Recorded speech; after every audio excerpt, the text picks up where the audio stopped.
नमस्कार। आज हम बात करेंगे एक ऐसे एकता के बारे में जिसके चर्चे सिर्फ बनारस नहीं, यूं कह ले पूरे भारत में है। और वो एकता अधिवक्ता एकता है। अधिवक्ता एकता को देखकर नए जो युवा पीढ़ी आ रहे हैं वो तेजी से एलएलबी करना चाह रहे हैं और अधिवक्ता बनना चाह रहे हैं। चाहे उसमें छात्र हो या छात्राएं, बड़ी तेजी से भागीदारी कर रहे हैं। हालांकि कहा जाता है कि 6 सेमेस्टर का एग्जाम देने से आप अधिवक्ता नहीं हो जाएंगे। अधिवक्ता कैसे बनेंगे, इसके साथ हमारे साथ वरिष्ठ अधिवक्ता दीपक जी हैं।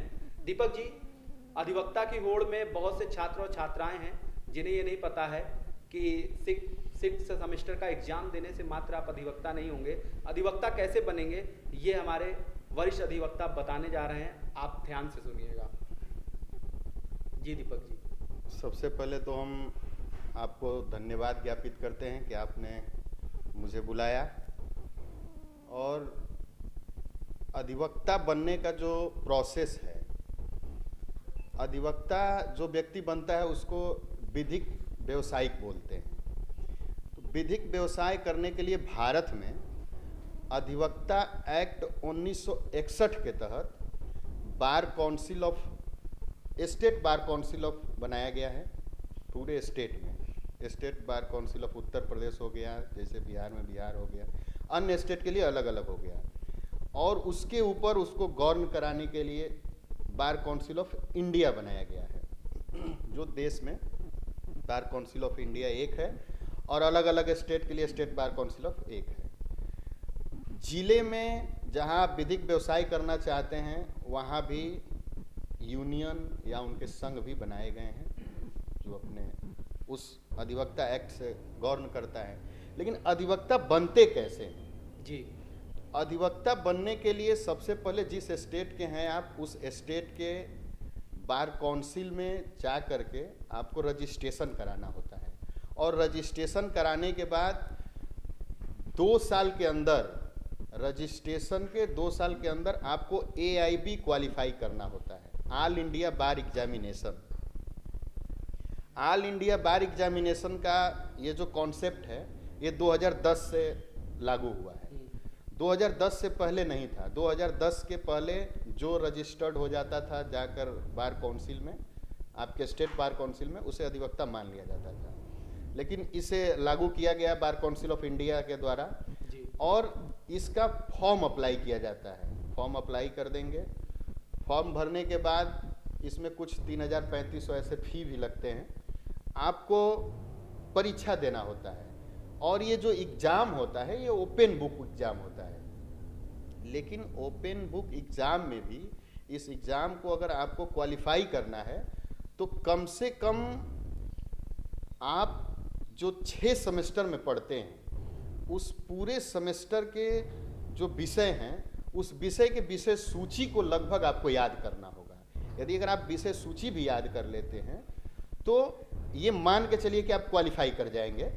तो यूँ कह लें दीपक जी की मतलब जो 3 साल की आपकी पढ़ाई है, जो 6 सेमेस्टर आप रेगुलर पढ़ते हैं, जी जी, उस 6 सेमेस्टर में जो आते हैं वही आपको यहाँ पे एक सफल अधिवक्ता बनने के लिए वो परीक्षा आपको क्वालिफाई करना ही करना है। तो वो कहीं ना कहीं ओपन बुक कहते तो जरूर हैं, लेकिन टाइम का बहुत अभाव होता है और उस टाइम के अभाव में शायद ओपन बुक का जो ट्रेंड है वो नहीं हो पाता। तो दीपक जी, किस तरीके की राह पे चलें कि जो हमारे युवा छात्र और छात्राएं हैं वो आसानी से इस एग्ज़ाम को पास कर लें?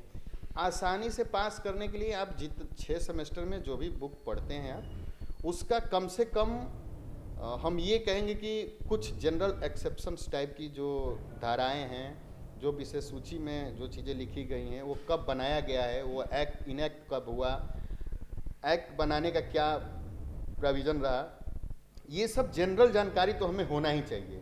अगर ये जनरल जानकारी रहता है तो हमें बुक से भी माध्यम बना करके एग्ज़ाम क्वालिफाई करने का एक सॉलिड तरीका मिल जाता है जिससे हम एग्ज़ाम क्वालिफाई कर जाते हैं। और एग्ज़ाम क्वालिफाई कर जाएंगे फिर डिक्लेरेशन देंगे बार काउंसिल को, अपने हम स्टेट बार काउंसिल को, तो फिर हमें COP मिल जाता है, सर्टिफिकेट ऑफ प्रैक्टिस।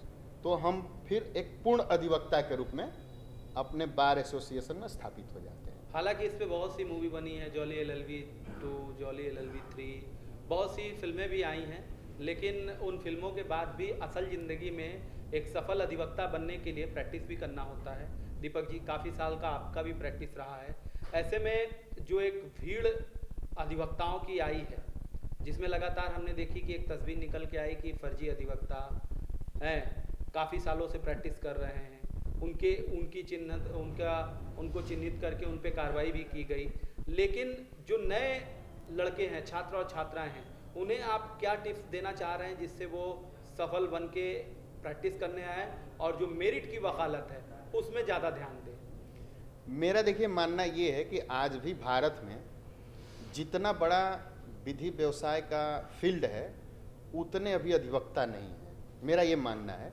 और हम बनारस में प्रैक्टिस करते हैं। बनारस में भी मुझे जैसा अभी प्रतीत होता है कि लगभग 15 से 20% अधिवक्ता मुझे दिखते हैं। बाकी भीड़ का हिस्सा सदियों से रहा है और सदियों तक रहेगा। यदि अगर आप विधिक व्यवसाय में आप चाहते हैं कि मुझे एक मजबूत स्तंभ की तरह स्थापित होना है, तो उसके लिए आपको विधिक व्यवसाय को समझने की ज़रूरत है।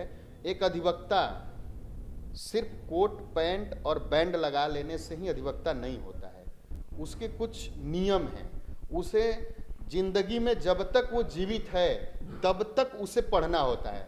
शायद इसीलिए अधिवक्ता एक्ट में वर्जित किया गया है कि आप कहीं कोई नौकरी नहीं कर सकते हैं। अधिवक्ता के पेशे में रहते हुए आप 1 रुपये के किसी जगह अगर अन्यत्र कार्य करते हैं, बिजनेस व्यवसाय करते हैं, तो आपको अपनी COP को हैंडओवर करना होता है।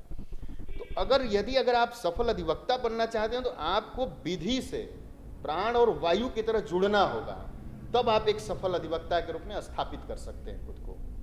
आपको बता दें कि बहुत से लोग ऐसे हैं जो बिजनेस और व्यापार को ध्यान में रखते हुए भी अधिवक्ता बन रहे हैं, लेकिन मेरी उनसे रिक्वेस्ट है कि वह अधिवक्ता पेशा जो है, या यूँ कह लें कि जो लोगों को न्याय दिलाने वाली एक प्रक्रिया है, उस प्रक्रिया को ना बदनाम करें और सही में आएँ और इस फील्ड से जुड़ें और एक अच्छे प्रैक्टिस करने वाले अधिवक्ता के तौर पे आपको जाना जाए।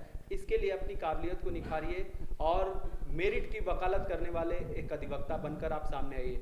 नवंबर में एग्जाम होने वाले हैं, जिसको आम बोल भाषा में COP का एग्जाम कहते हैं, उसका नवंबर में एग्जाम होने वाला है और आप सभी छात्रों से मेरा निवेदन है कि आप उसमें भागीदारी लें और तैयारी करें। और मेरी शुभकामनाएं आपके साथ हैं, दीपक जी की भी शुभकामनाएं आपके साथ हैं, और एक अच्छा मेरिट की वकालत करके एक अच्छा प्रैक्टिशनर बनिए कि ताकि समाज को एक न्याय दिलाने में आपकी अहम भूमिका सामने निकल कर आए।